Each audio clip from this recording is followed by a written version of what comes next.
Let me also start with the same concept, e jibon purno koro.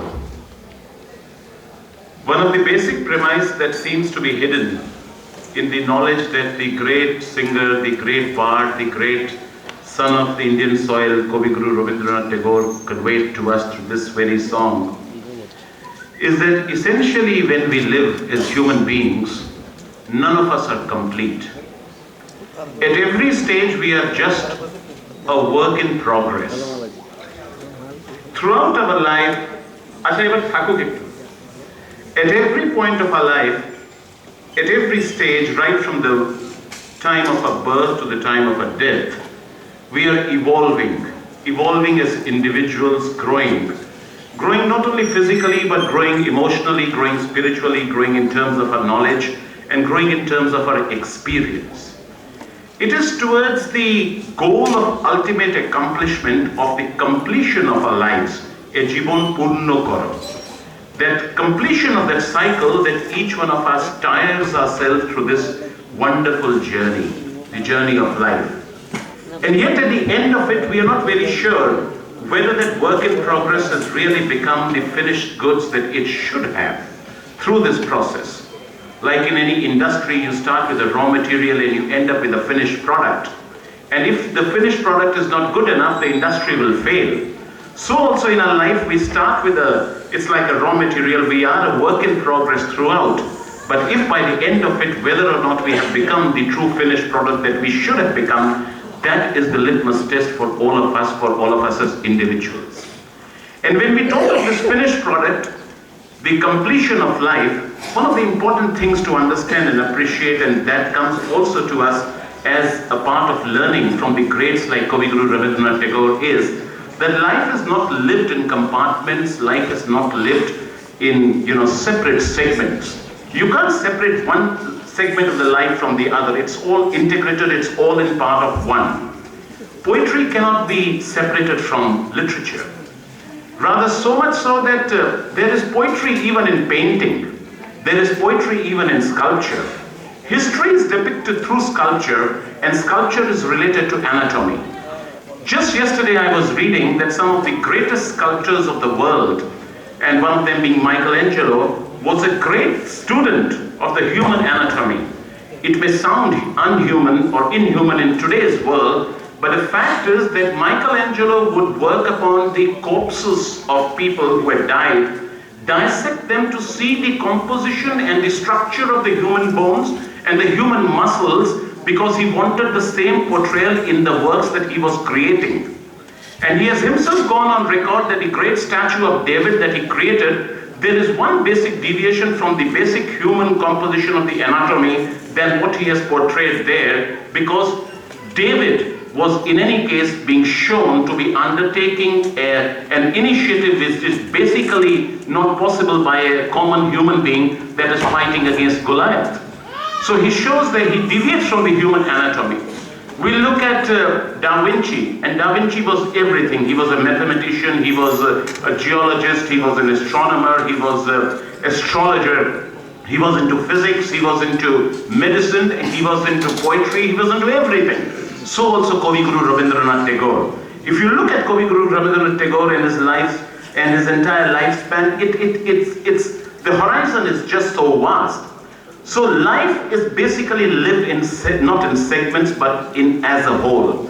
And if at the end of it, as a whole, whether or not that life has become really successful, whether that cycle has been completed or not, we need to test for ourselves.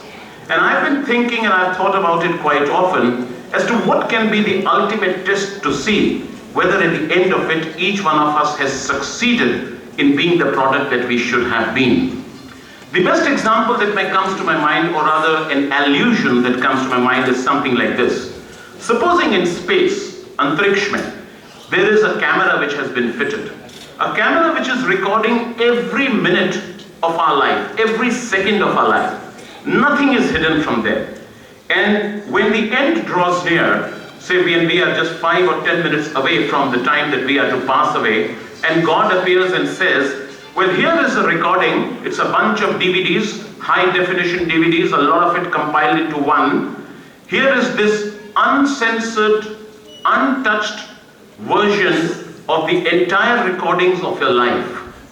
Now, am I in a position to take those uncensored, untouched, untapped, unfiltered version of the recordings of my life and hand it over as a legacy, as a property to my son and my daughters, and say, well, here it is, the life of your father, and look at it and learn something from here?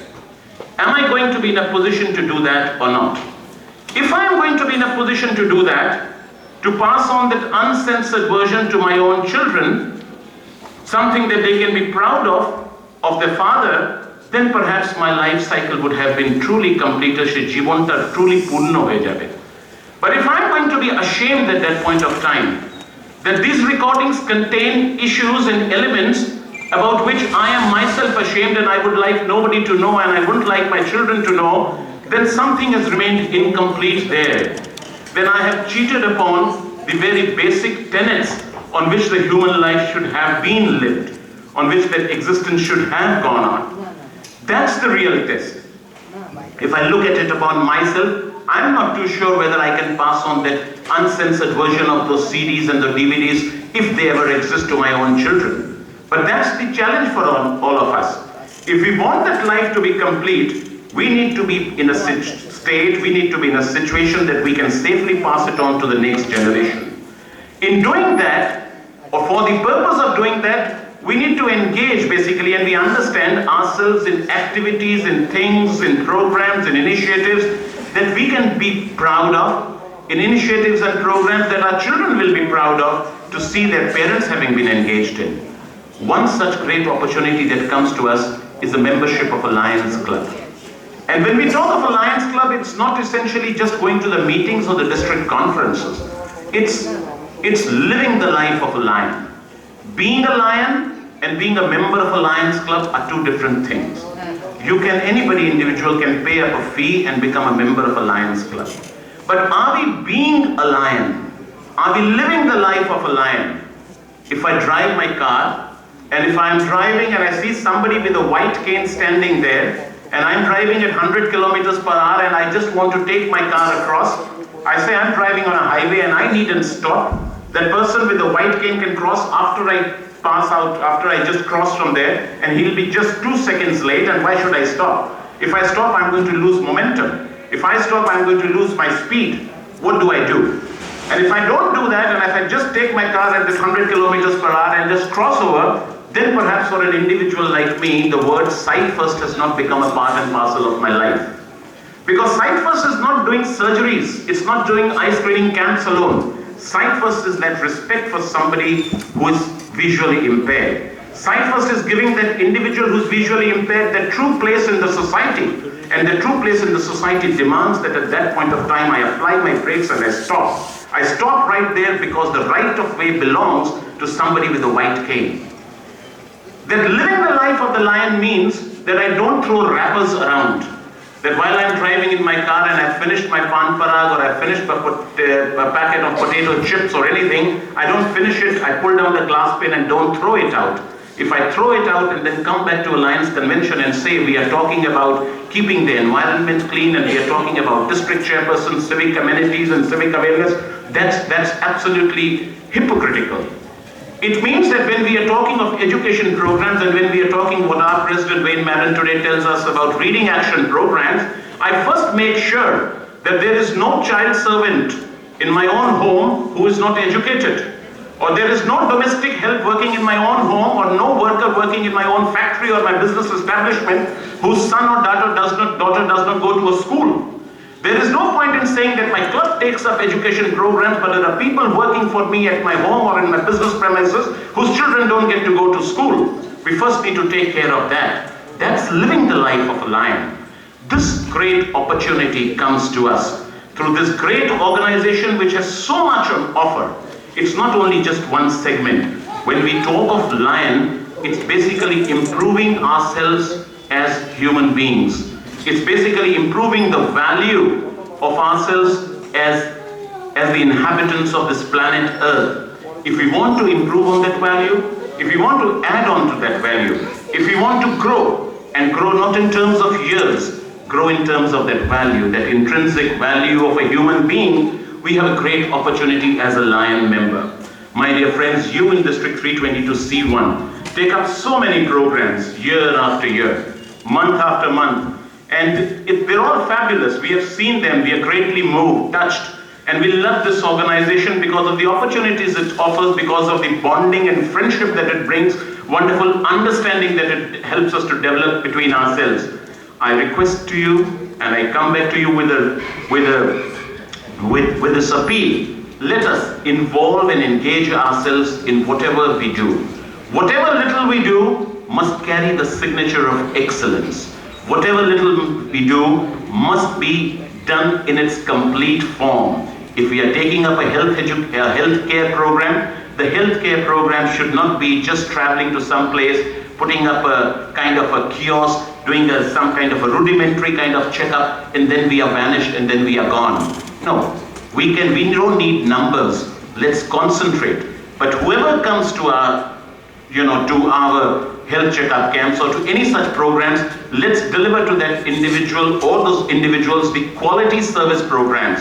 Please remember, most often when we say free education program or free eye operation camp or free health checkup camp, we are not saying that we are delivering sub-quality education or sub-quality surgery or sub-quality healthcare. We are just saying free. That only means that we are not going to charge a monetary amount, but the quality must be there. The quality must be assured. If we can be working in that direction and we can be adding value to our own lives, then at the end of it, just CD gulo ashbe. If those CDs ever come, we will be proud to hand it to our own children. Then at the end of it, a jibon purno koro, that life will have really been accomplished, that life will really have been taken to its ultimate conclusion where we are. That's the great learning lesson which we get, perhaps according to me, from this great song with which you started this conference. It set me thinking, it set my mind thinking, gave me an opportunity to share my views with you. You, my dear friends, are wonderful Lions. And District Governor Sujit Ghosh has given me this opportunity once again this year to come and speak to you. Thank you, District Governor, for this wonderful opportunity. But most of all, he's been providing great leadership. He's a young man, and he's got many more years to come and give to the leadership in this organization. That's one of the great things that we bring in when we bring up young people as leaders. When we bring up young people as leaders, we don't give them just 1 or 2 years of opportunities for leadership. We in fact bring in such individuals who will have many more years to give for leadership, because leadership is not related to a position. Leadership is not related to a badge. Leadership is an attitude. Leadership is what you have. Leadership is what I have. Leadership is learning from each other. Leadership is hand-holding, taking any individual by our sides to the next higher level. That's the quantum, that's the quality with which we all live. I wish you all the best. And before I take my seat, District Governor has asked me to call in the names of 2 individuals. One, the winner of your district priest poster contest, Payal Bera. Payal Bera, will you please come up? Payal Bera. Okay, but in any case, and the winner of the sit and draw competition, the sit and draw competition was held at Behala when one of our group managers, Kenji Kabira, was here. And the winner of the sit and draw competition, Devashish Pottanayak. Devashish Pottanayak? But District Governor has informed me that they have been invited to this convention, they have been given all the courtesies at this convention, and that's all been done at the cost of the district, and that's the way it should be, and that's the way to encourage the young people. So you're doing a great job, you're doing wonderful. District Governor, congratulations, and thank you very much.